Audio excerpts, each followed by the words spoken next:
We have a complete disaster for the Democrat Party. I'm going to be very serious about it and not laugh. Children, Democrats and children. I'm talking about the ones they don't abort. Why do they use them like that? I'll explain. Finally, do you ever see somebody and think to yourself, man, I was confident until I saw this person. I'm going to show you someone like that tonight. All that's coming up right now on I'm Right.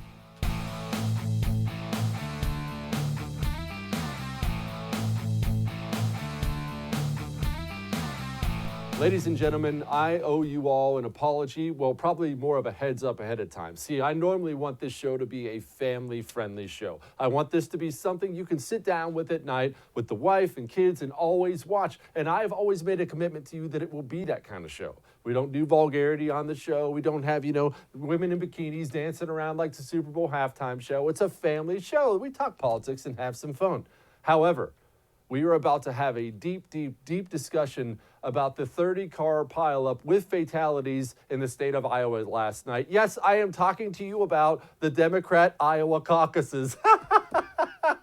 In case you haven't been watching the news, people, it has been a complete unmitigated disaster. And just to set you up on this here, I want you to take a moment and just reflect back on what the Democrats have done for the last 3 years. 3 years. What have you seen out of the Democrat Party? It's Mueller. It's collusion. Kavanaugh's the devil.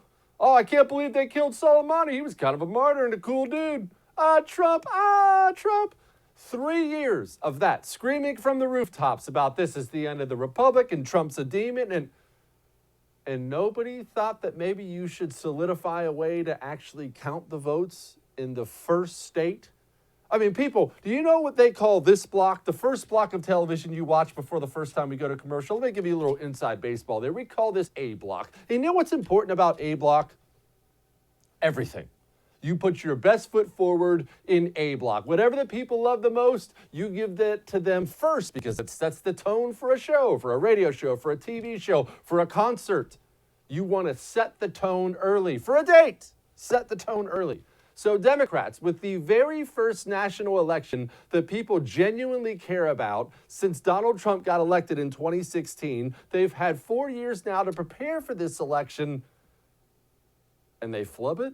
And not only do they flub it, I'm not talking about a little hiccup here, people. We still, as of the airing of this show, do not have the full results of the Iowa caucuses. They're talking about partial results, and we can't figure things out. They apparently had an app they were using to upload the results, and the app crashed and they weren't communicating. And then the state Iowa Democratic Party is hanging up on the campaigns. People are fighting. They're doing coin flips. It was a disastrous night for Joe Biden, who apparently has zero supporters in the state of Iowa whatsoever.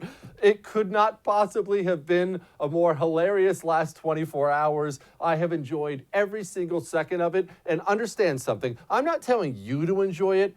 Realize I'm a horrible human being. I don't have values or morals or ethics to speak of. So when people I dislike, like Democrats, fall flat on their face on their opening audition, I am going to take a perverse amount of enjoyment in that. And oh boy, have I ever. You're lucky I don't have a glass of whiskey beside me right here on the show and a cigar in my mouth. It has been wonderful. Trump, as you may imagine, not exactly somebody who was merciful to somebody wounded on the battlefield, took to the microphone, took to the Twitter machine, and he made fun of them too. He said, quote, "The Democrat caucus is an unmitigated disaster. Nothing works, just like they ran the country. Remember the $5 billion Obamacare website that should have cost 2% of that? The only person that can claim a very big victory in Iowa last night is Trump." So Trump remains the God King troll of trolls. And look, what are we supposed to make of all this last night? We can take a couple things from what we know so far. Pete Buttigieg or whatever did not fall flat on his face. He actually may lead the thing. We don't really know, even though, as you can see from this, Pete says he won it. So we don't know all the results.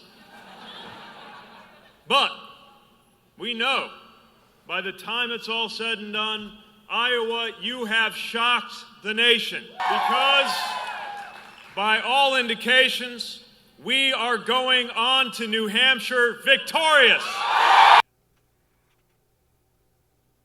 Victorious that haven't They haven't counted anything yet. So, look, you know what? I kind of respect that. Go ahead and call your shot, Mayor Pete. If it turns out it didn't work out for you, so be it. Look, he did perform well. We know enough to know he did well enough to not embarrass himself. And really, that's what's most important in Iowa. You don't want to embarrass yourself.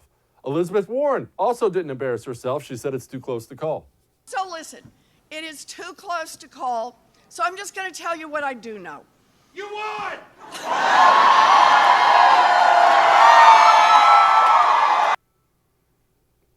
Yes. No, she probably did not win. But look, again, did very well. Did fine from what we can see so far. Who really knows? They can't report anything. Bernie Sanders pretty much said the same thing. I imagine, have a strong feeling that at some point the results will be announced. And when those results are announced, I have a good feeling we're going to be doing very, very well here in Iowa. Okay, now understand something.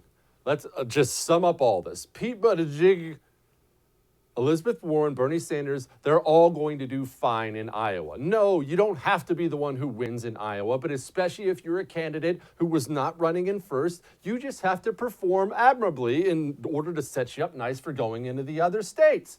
That's all that matters. You have to not embarrass yourself. You see these candidates who come back with basically no support. Many of them in the next week or two will actually drop out of the race. Why? Because campaigns run on money. People do not write checks to campaigns that just crash and burn in the state of Iowa. So get ready to see that. Now, which brings us to Joe Biden, ladies and gentlemen. You remember how I just told you that Bernie and Buttigieg and Elizabeth Warren did fine? I mean, no matter what the results are, they ended up doing fine. They performed okay. They're marching on. They're going to stay in the race.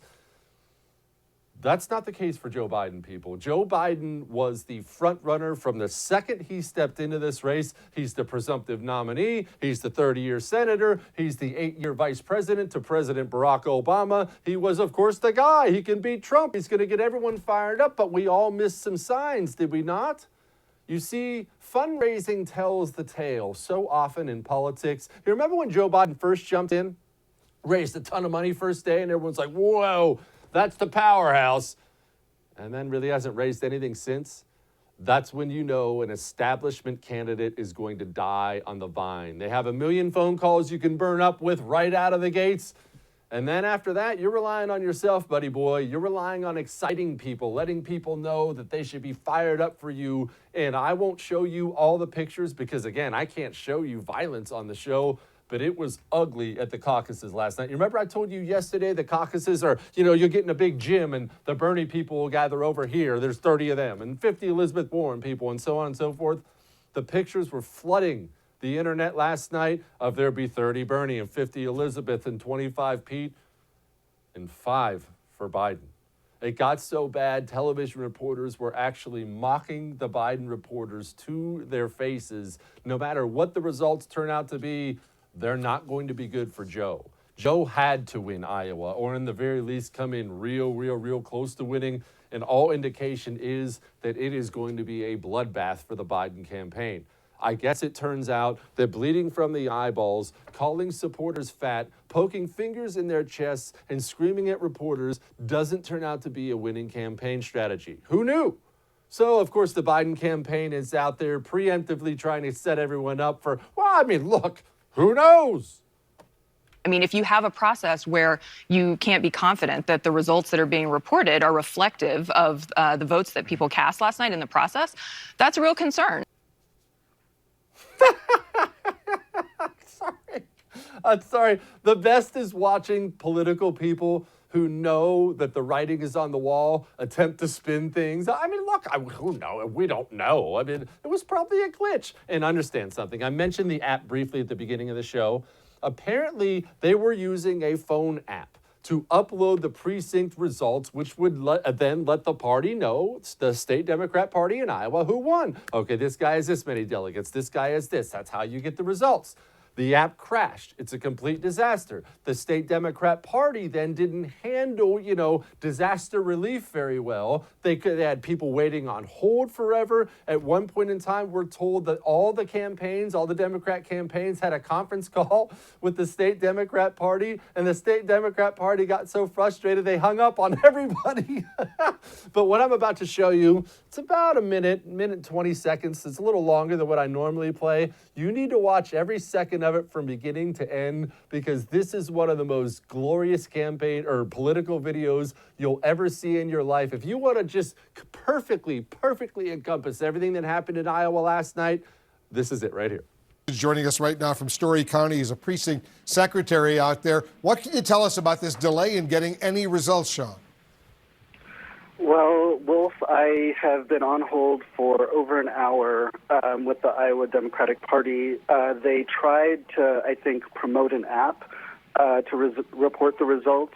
The app, by all accounts, just doesn't work. So we've been recommended to call into the hotline, and the hotline has not been responsive. Have you gotten any explanation, Sean? Sean, have you gotten any explanation at all as to what's going on? No, I have not. No. I'm just waiting on hold and doing my best to report the results from my precinct. What are you hearing? I know you're listening to a conversation from the Iowa Democratic Party. So this is a real coincidence, Wolf. I just got off hold just now. So I've got to get off the phone to report the results. All right, go ahead. Report your results. Can we listen in as you report them, Sean? Yep. All right, let's listen. All right. Okay. Hi. Hello? They hung up on me. They hung up on me. Okay. I've got to get back in line on hold. Oh. They just hung up. It's so frustrating indeed. Sean.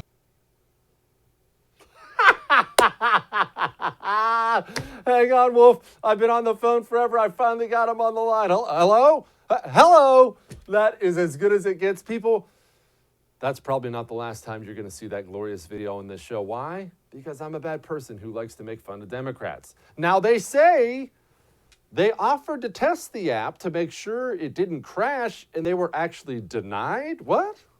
So our Cybersecurity and Infrastructure Security Agency has offered to test that app from a hacking perspective. They declined, and so we're seeing a couple of issues with it. I would say right now we don't see any malicious cyber activity going on. Nobody hacked into it. No one hacked into it, so this is more of a stress or a load issue, as well as a reporting issue that we're seeing in Iowa. But what I would say is that given the amount of scrutiny that we have on election security these days, this is a concerning event, and it really goes to the public confidence of our elections. Goes to the public confidence in Democrat elections, ladies and gentlemen. And you know what's the beauty of all this? 3 years of screaming about Russia and Russian interference and fake news, and we've got foreign interference, and really nobody can screw things up worse than the Democratic Party. Wonderful. Enjoy it tonight. Enjoy it tomorrow night. Enjoy Trump's State of the Union later on. Maybe we'll have a little something for you there. All right. All that may have made you uncomfortable, but I'm right. Coming up next, we have senior columnist at townhall.com, Kurt Schlichter, to join me in mocking people we despise. But first, let's talk about betdsi.com/Jesse. Now, if there's one thing I trust out there, I always trust experience. I love to eat. It's no secret I love to eat. You hear me talk to the guests about it on the show. If you saw my belly, you would know that I love to eat. But the truth of the matter is this. I travel a lot, and when I travel, I don't know where to eat. I don't want to waste a good meal. If I walk in and have a bad one, it's terrible. So what do I go with? Experience. BetDSI.com has been doing it for 20 years. There are a million little gambling sites that just popped up 3 weeks ago. You don't want to make a deposit there. Go to betdsi.com/Jesse and make a deposit. Use the promo code Jesse120. And when you do that, it match you 120%. Again, 120% match. That's free money, ladies and gentlemen. Trust experience. You know why? They have the fastest payouts in the industry. That's kind of an important thing. Do you know why? Because they know what they're doing, because they've been doing it. 20 years, that's like the beginning of the internet. BetDSI.com/Jesse. Use promo code Jesse120.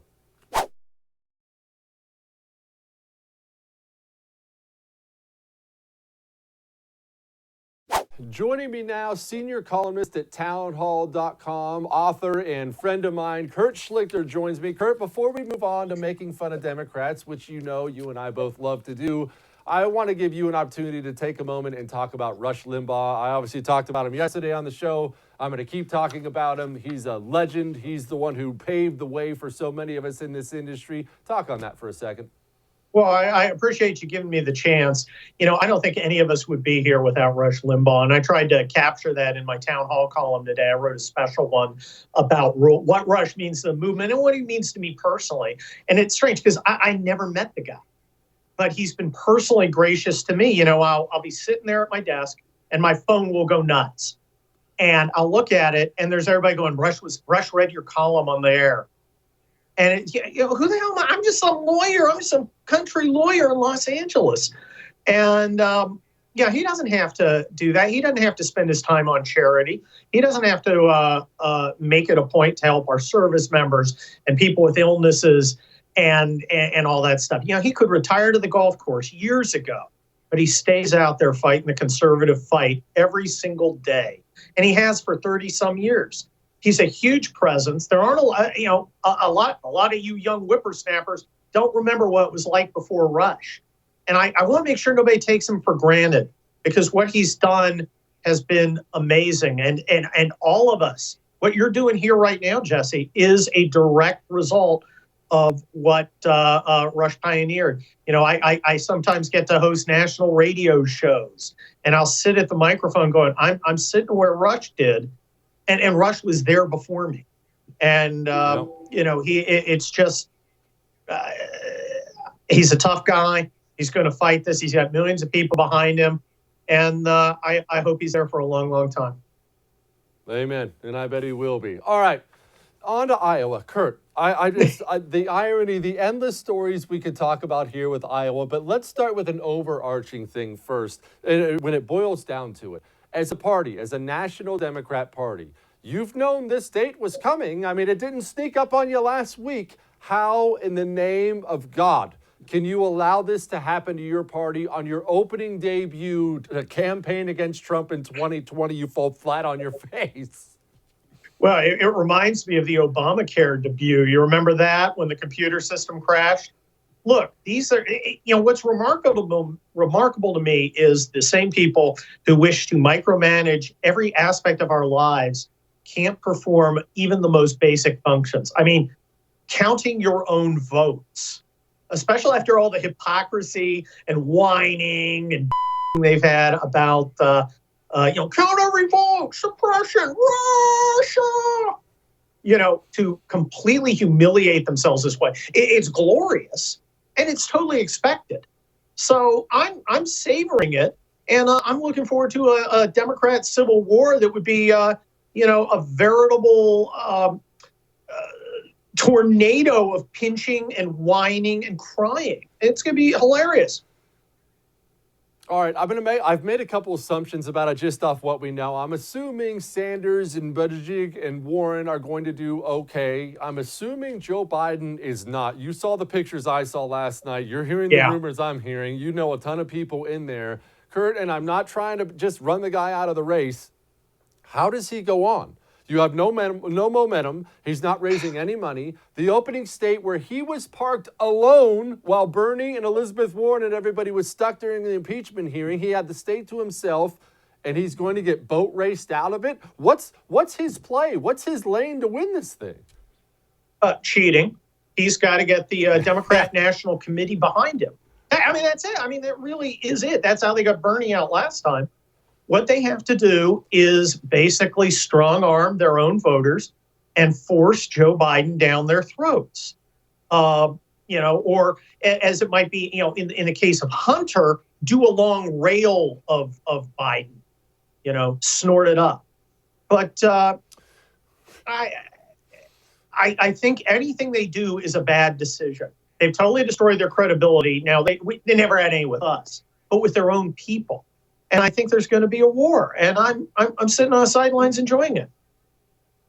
Kurt, do you know, because I have to admit, I genuinely do not know the answer to this question, How can they? I understand how they screwed Bernie last time. How can they screw him again? I think the average voter doesn't understand. They think the votes get tallied up and this guy won this many from this state, so clearly he's the nominee, when they don't know the whole game was rigged for Hillary the last time. Now, I was under the assumption they set it up so that couldn't happen again. But the way they're rallying against Bernie right now, it seems like they're planning to knife the old timer again.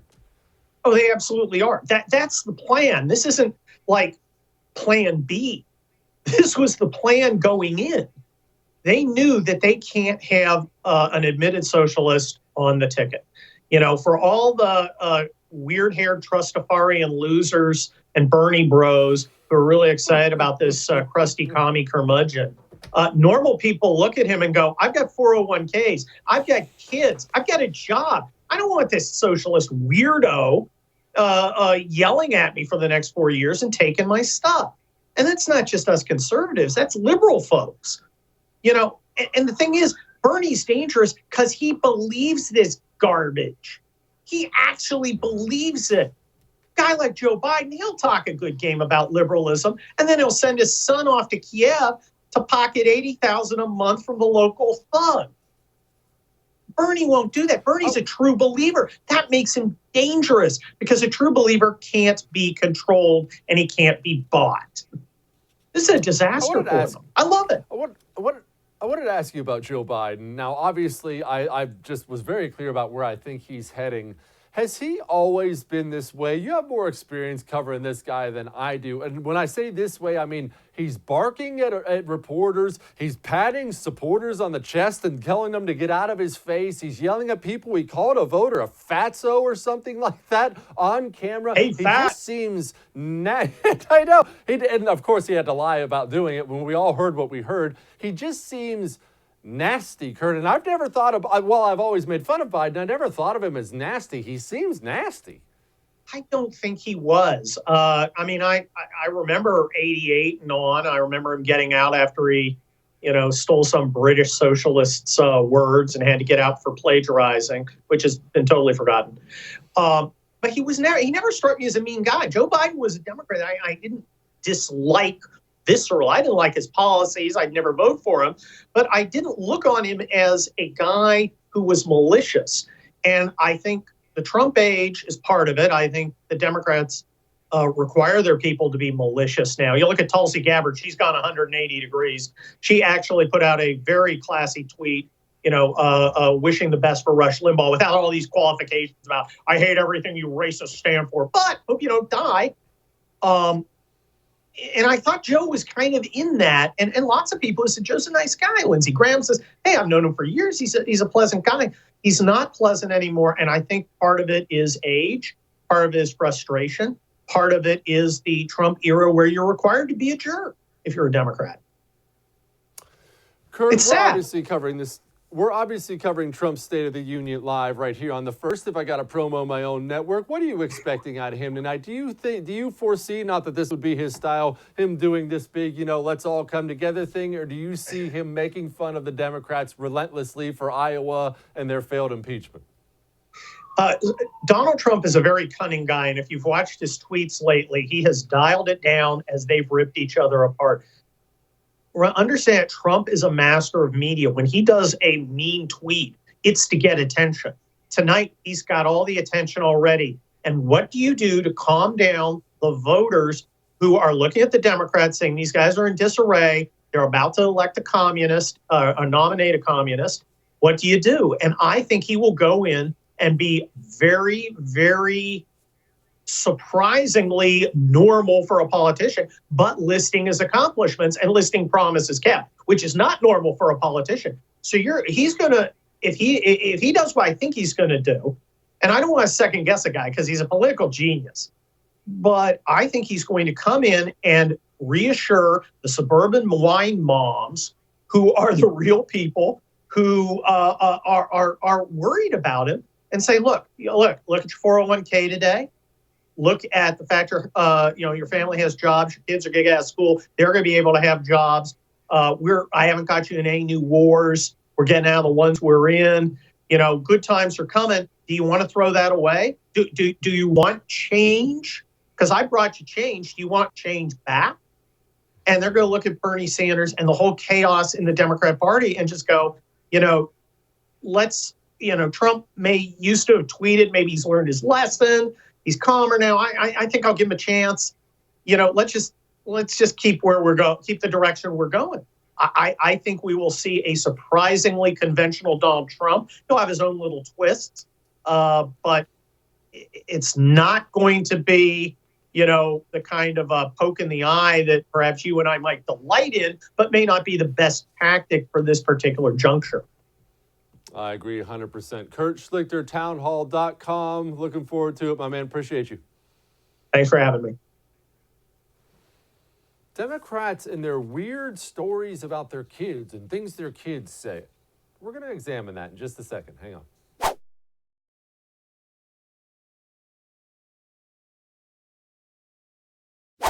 There's been this weird phenomena of the past 3 years. I don't remember it previously, although I'm sure it existed somewhat, where Democrats tell these stories about children, whether it be their own children or children they met, and this child told me this and this child told me that. And I understand that may be a little bit confusing. Let me give you a couple examples of what I'm talking about here. And this is just the past 24 hours. When I say Democrats have been doing this, I'm talking about pundits, politicians themselves, you name it. Everybody seems to have a child who's super worried about Donald Trump or something to that effect. Here's an example. Pete Buttigieg from last night says, quote, Buttigieg says an 11-year-old told him that he can't wait until there's a president that can promise there's no uninsured Americans. He adds a 14-year-old told him she's already written out her will because she's terrified her next day in school will be her last. Ladies and gentlemen, before you laugh and fall out of your chair or just absolutely sit there mortified, understand something. That's tame compared to some of these things that you hear. Here's United States Senator Chris Murphy from Connecticut. My 11-year-old just nearly had a heart attack when he saw the exit polls in Iowa saying health care was the #1 issue. Not climate change, he moans. It's like the house is on fire and all people care about is doing renovations. Now, before I get to this last little video of elementary school kids rapping about climate change, I'm not making that up, I just want to examine this phenomenon for a moment. Why does this happen? Well, one, you have to understand something. They're leftists, so lots of these things are lies, and some of them are obvious lies. Because these are 11-year-olds and 14-year-olds. I've seen them roll things out this past few years. 4-year-olds, 5-year-olds. I'm not exaggerating. Is Trump going to hurt us all, Mommy? I'm not even clearly things that are made up. But let's just assume, we want to give people the benefit of the doubt. Let's assume some of these things are real. Let's assume Senator Chris Murphy's 11-year-old almost had a heart attack because they're not focusing on climate change in Iowa. Ladies and gentlemen, I don't claim to be the best parent in the world. In fact, I openly acknowledge I'm probably not a very good one. But I do the very best I can to do one very specific thing, probably the same thing everybody with kids does. I try not to pass on all of my crap onto my kids. If I do this wrong or that wrong, or I have a tendency to do this, I'm worried to death that I'm going to wake up one day and they're going to be adults and I'm going to see them doing it and be like, I screwed them up for life. I took something I was worried about or something I screw up all the time and I passed it on to my son. It's my fault I did it. I worry about that. That's a normal thing that parents worry about.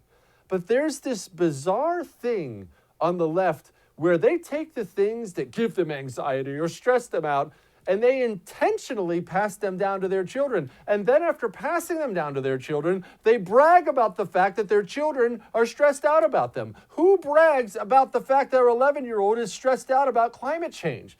My 11-year-old is worried about Legos and pizza. You know why? Because he's a freaking child. He's a normal human being, and I don't go home and take my angst from work or politics or anything else and make sure I beat it into the heads of my kids so they can be just as miserable as me. It's bizarre, but it goes back to what I've always told you people. Leftism, understand this, in all its forms, leftism is not a political persuasion. It is not a political persuasion. It is a religion.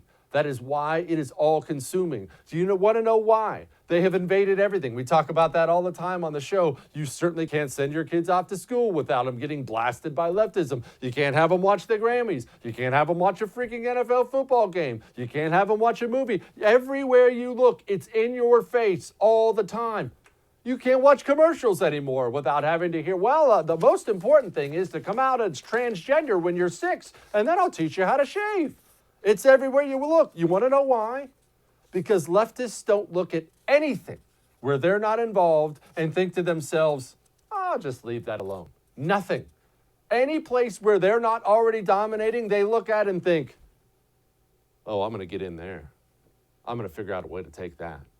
Leftism is not only a religion, ladies and gentlemen, it is a religion of domination.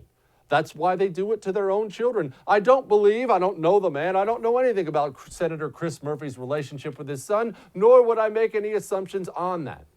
But you have freaking issues. If you're a father and your 11-year-old is already all wrapped up and stressed out about climate change, isn't life tough enough without taking the stresses that come with it and making sure that your kids carry them as well? But leftists don't think that way. You want to know why teen suicides are through the roof in the United States of America? Do you want to know why we got 15, 16-year-old kids popping anti-anxiety drugs like I used to pop Skittles? Well, ladies and gentlemen, that starts at home. What are you doing with your kids? Are your kids secure and happy and healthy? Or are your kids stressed out about climate change? How embarrassing. You know what? I have several issues I'm passionate about. You've heard me talk about them all the time, from debt to taxes to spending to abortion, you name it, the border.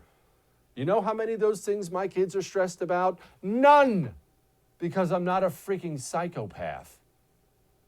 Stop abusing your children, leftists. All right.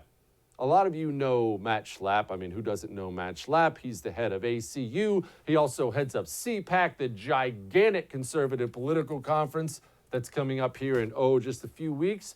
Matt Schlapp is a man who's been around this game a long time. So he's coming up. We're going to talk to him about the Iowa caucuses. We're going to talk to him about Rush Limbaugh. I might talk to him about Barry Cobbler. Why? Because it's my show and I do whatever I want. All that's coming up in just a second. Hang on.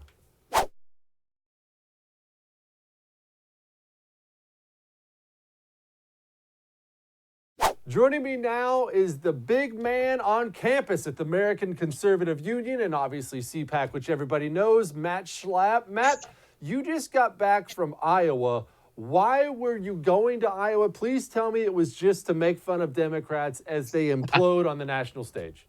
Wow. I don't know if I've ever had a 72 hours of greater joy in my life as watching the Democrats in Iowa. Just so everyone knows, the last poll about the caucuses is put out by the Des Moines Register, and this year it was in association with CNN. And guess what? They had a technical snafu with the poll, Jesse, and they couldn't release it on the Saturday before the caucus. And I was like, well, wait a minute. I'm not very good at math, but if you have a technical anomaly in a poll, you can fix that and still release it. They've never released it.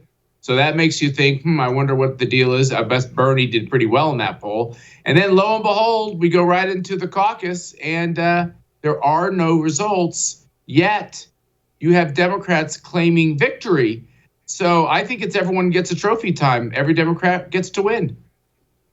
All right, we've got a few things to unpack with all this. Let's address what you just said in the beginning. Let's assume they torpedoed the poll because everybody is out to screw Bernie Sanders right now. I mean, every pundit, every writer, every politician. I've never seen the Democrat Party this unified against somebody except for Donald Trump.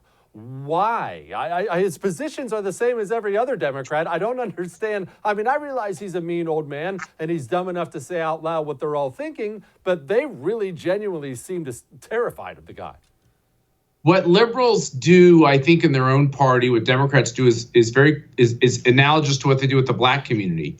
They tell the black community what they want to hear. They say they're going to be with them. They run those terrible race baiting commercials about how Republicans want to kill them. But in the end, the black communities, they're not doing very well across this country under this crazy socialist mayors, et cetera. I mean, I've driven to Baltimore. The president actually characterized Baltimore too kindly. And so you look at this and you say, they don't really want to let the African-American community, right, run the party.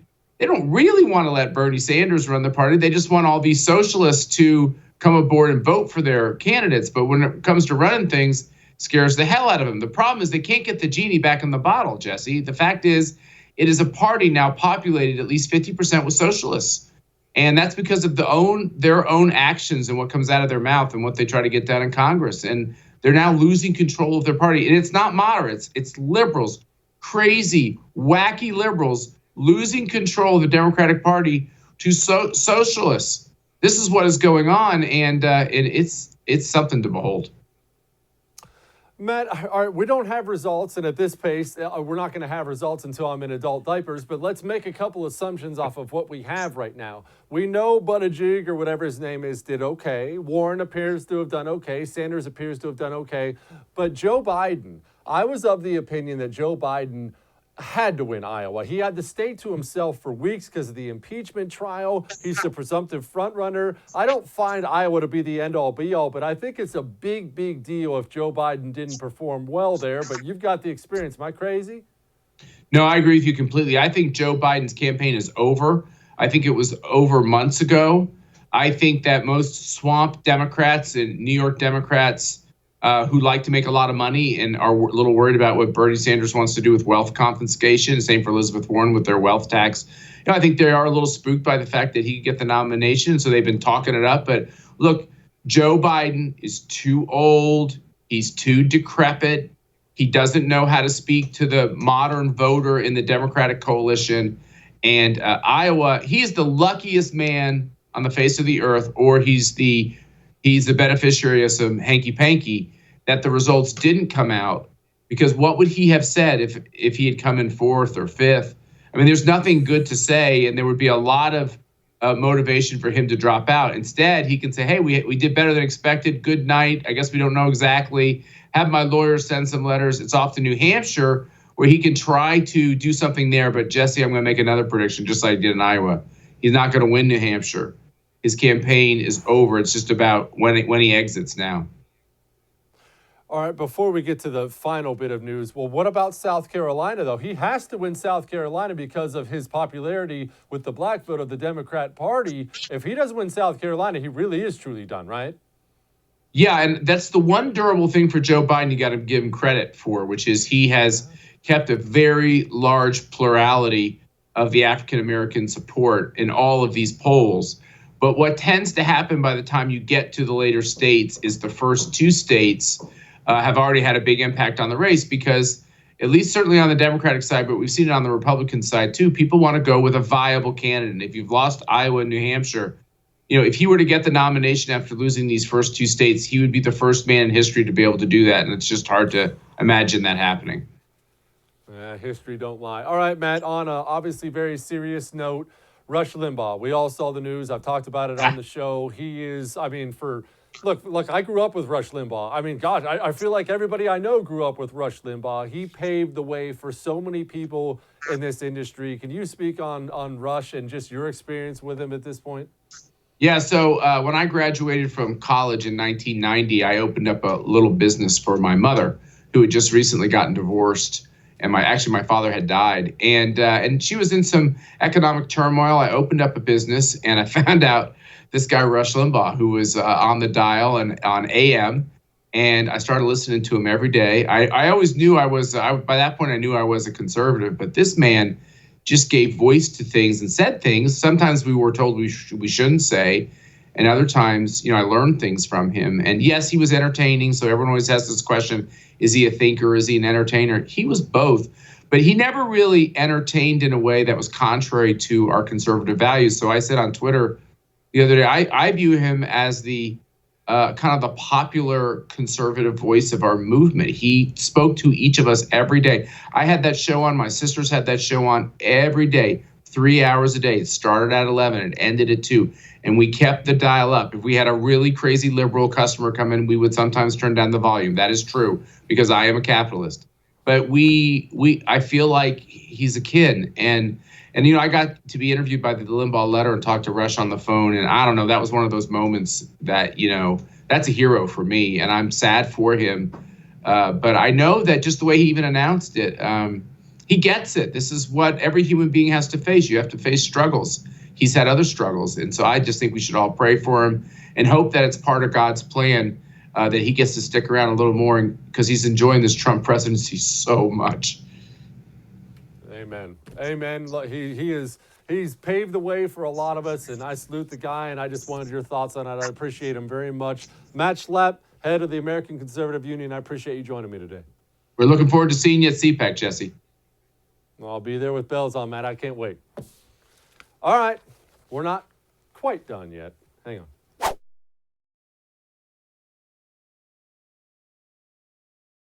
You ever look at a young person these days and think to yourselves, man, that's really awesome how much that kid succeeds, how much that kid is overcoming, how much that kid is working hard and smart and athletic? Well, you do that because you're nice. I look at those kids and think, man, I was a freaking loser when I was 10 years old. When I was 10 years old, I was struggling with a Rubik's Cube. To this day, I've still never got it done. Either way, I want you to take a look at Maxwell Young. This was a commercial from the Super Bowl. At 10 years old, he's getting scholarship offers? I got it!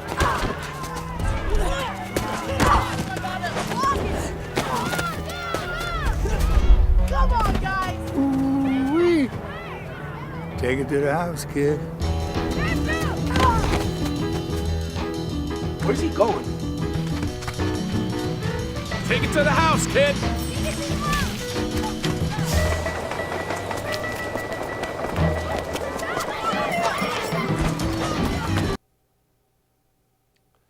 Yeah, he's just slightly more athletic than me and everyone else. Look, in all seriousness, I can't believe there are kids out there doing that kind of awesome stuff. Kids are the best. If you're a parent, enjoy them. Mine are growing up too fast, as I'm sure many of yours are as well. We're going to do all this again tomorrow. Gear up right now. We have the State of the Union for you right here on the first. There's no need to change the channel around here. We got it all for you. I'll see you then.